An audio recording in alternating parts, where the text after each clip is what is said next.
Mark Williams is quickly rising up draft boards, and some consider him to even be the top center in this class. So let's get into his game. This is Floor and Ceiling. Let's break him down.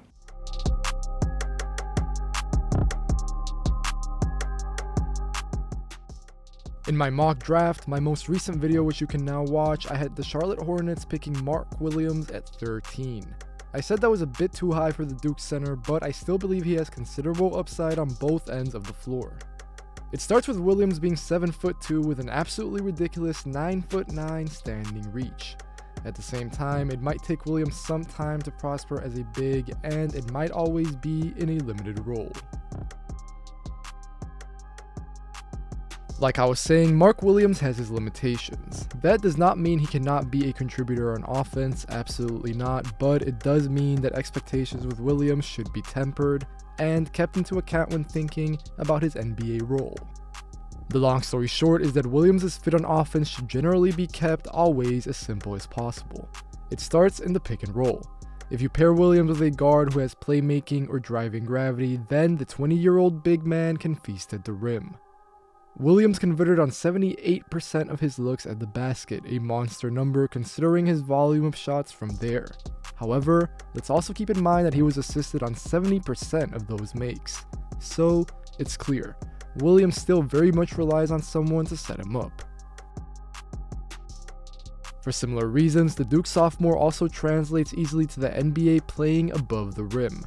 At 7'2" in shoes, Williams is the tallest player in the 2022 NBA draft.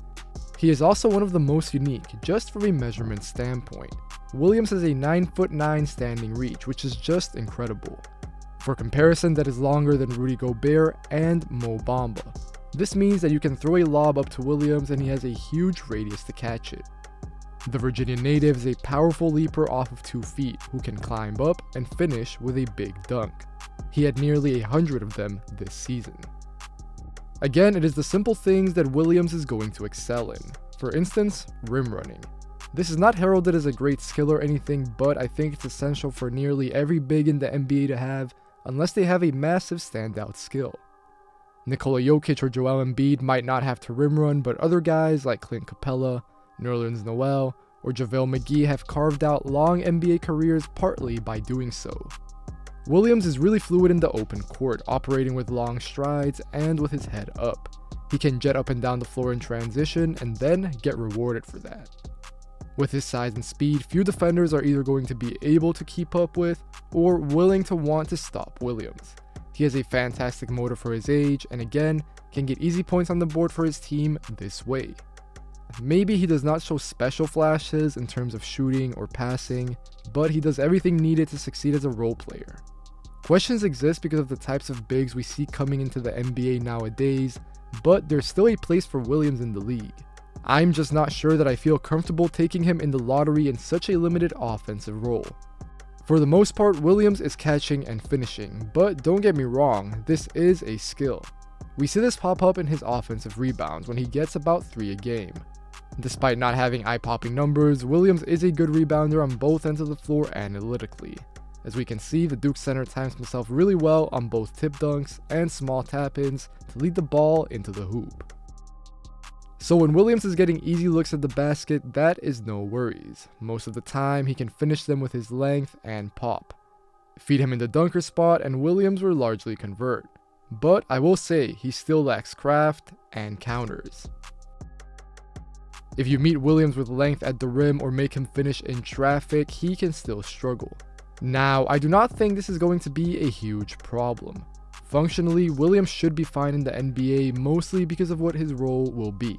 But again, I think this speaks more so to how high are you willing to take Williams and how comfortable are you taking someone that high with his limitations. On that note, I think Duke used Williams as such a simple role for a reason.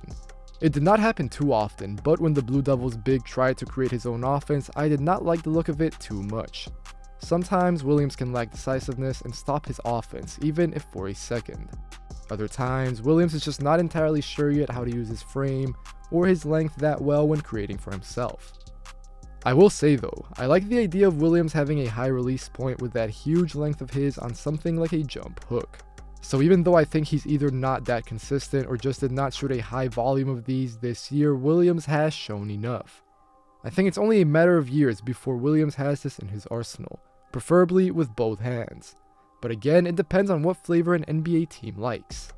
If they're totally at ease with using a high pick on a role player, then I can easily imagine a future in which Williams gets a post-up or two a game on a mismatch and scores this hook. In terms of pull-ups, the results are mixed. On one hand, Williams shot 40% on 2-point jumpers. He took 43 of those. That's a decent clip, so maybe you can be optimistic about an elbow jumper. However, he shot 73% from the line, which is not too bad, but I would still prefer a bit higher. And Williams also made no threes during his 2 seasons at Duke. Personally, I have my concerns about his shot.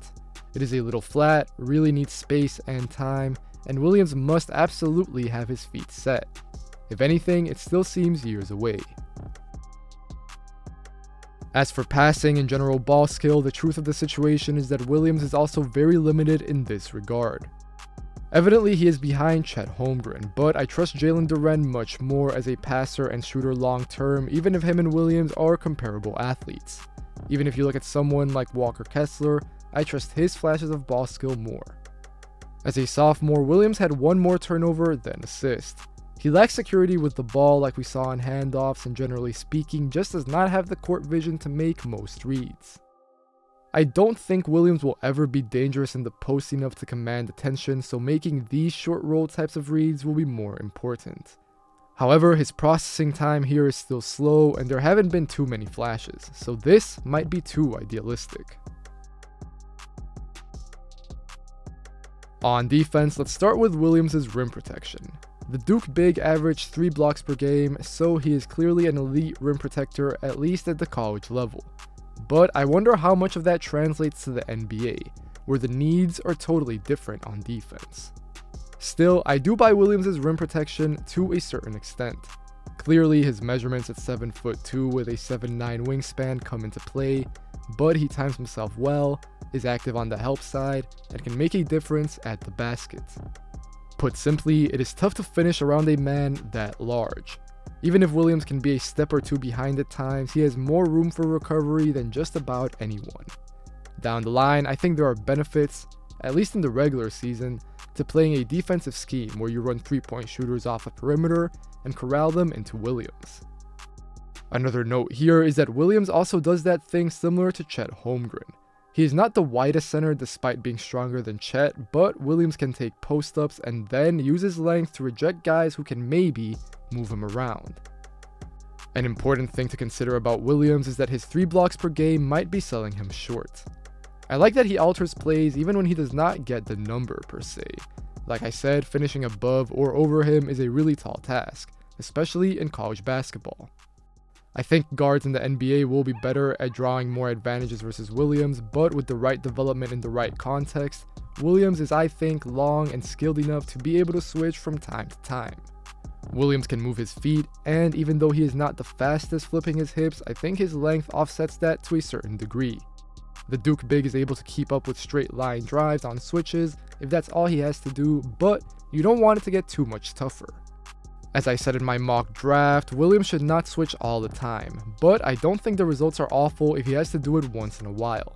This play is a good example of how Williams can deter guards. Andrew Nembhard pressures the paint, but he is discouraged from finishing versus the Duke big man, who then rotates and stops the floater as well. In terms of pick and roll defense, Williams plays the cat and mouse game pretty well. He is long enough to defend 2v1, deterring the guard from getting to the rim, but also playing the lane to prevent the pass to the roller. If you go at Williams, the chance is you will get blocked. This happened time and time again versus NC State. Duke also had Williams come up high at times. The results were mixed, but there were some solid flashes. He can disrupt the ball handler with his length and also really bother shots when contesting, given his size. However, I totally understand the hesitations about Williams' defense outside the paint. Truth be told, I share some of those concerns about the Duke center when he is asked to do a lot more than just patrol the rim. Williams can be very good at times hanging back and solid on occasion when guarding in space. However, I think he can still really struggle to defend on the perimeter. The first thing is that Williams can be flat-footed on his closeouts. This is a technique and discipline problem really, rather than an athletic one. If Williams is stuck in the paint, giving up a 3 or just a jumper even, he cannot be a factor with his length. In addition to that, the Blue Devils center has a much tougher time dealing with attackers, especially guards, if they get into a shot rather than trying to go at Williams himself. Williams has difficulty shooting the gap, both from 2 and out to 3. This means that attackers are often afforded the time and space to get into a pull-up. Williams has already been punished this way in college, and I think it's easy to see this becoming a problem in the NBA, especially early on against the likes of Steph Curry, Damian Lillard, etc. On top of that, the second-year big can still have problems dealing with physicality. I don't think this is a huge problem because the NBA is increasingly moving away from post-ups. Not just that, but Williams is not weak or frail against most players. Again, it's just that I have my concerns with his limitations. If Williams is only okay switching, or maybe we don't even get to the point where he can do that in the playoffs, then he at least has to be a force at the rim all the time. I think he can get there from a team defense standpoint, but you also probably want him to continue beefing up so that he can really at least make the best of the best work for it. I showcased earlier that Williams can sometimes still make his length a factor, but he has to get better at this. Too often this season, opponents were able to take it into his chest, dislodge the 7-footer, and convert. If this is already a problem against someone like Armando Bacot, as we are seeing, who has an NBA-ready body in terms of size and strength, then I do worry about Williams' defense. Is it versatile enough, or is it even specialized enough? If not, then his NBA role is already limited, but it becomes a lot murkier as well. On offense, I'm not sure there's too much more to say about Mark Williams. His role is always going to be pretty likely very limited. I do think there's a future out there where maybe he takes an elbow jumper, or maybe if he's wide open from 3, he'll let it fly. But other than that, I really expect his bread and butter to be what it's been in college at Duke so far. Rim running, playing above the rim, be that out of screens or in transition, gathering offensive rebounds, and then catching and finishing either in the paint or around that dunker spot. On defense is where I think the reading with Williams gets interesting because I do think there are mixed opinions on, what his NBA outcome will be. Now, I'm not overly worried. I do think, like I said in the video, Williams is primarily going to be a drop big. You won't really want him to show up high that much. I'm not sure that he has the foot speed, the mobility, the agility, or even the fluidity to keep up with some of these NBA smalls. Now, Williams is not a bad athlete, not in the slightest. He's not a stiff, but I'm just not sure that his instincts are entirely there. We did see how from time to time he was able to guard in space and get a stop, but if you challenge him to do it too much, it's only a matter of time until he gets beat off the dribble. So now my question is, would I have Mark Williams as a lottery pick? The answer is no. Like I said in my mock draft, I do think him going 13 to Charlotte makes sense. 15 to Charlotte also makes sense, and that's probably more around the ballpark where I would pick him. Because right now, I don't think Williams is a 13 to 20 guy, as much as he might be a 17 to 25 guy. That's not an indictment on him. I just think that with the way the NBA is moving, with the way the game is going, I do think you need to have something extra as a big, something special, which I'm not sure Williams has, but I do think he'll have a very long career in the league. As always, if you enjoyed the video, make sure to leave a like, make sure to leave a comment telling me what you think of Mark Williams, where you would pick him, and as always, if you enjoy the channel, make sure to leave a like, make sure to leave a comment, and make sure to subscribe. Take care, and I'll see you guys next time.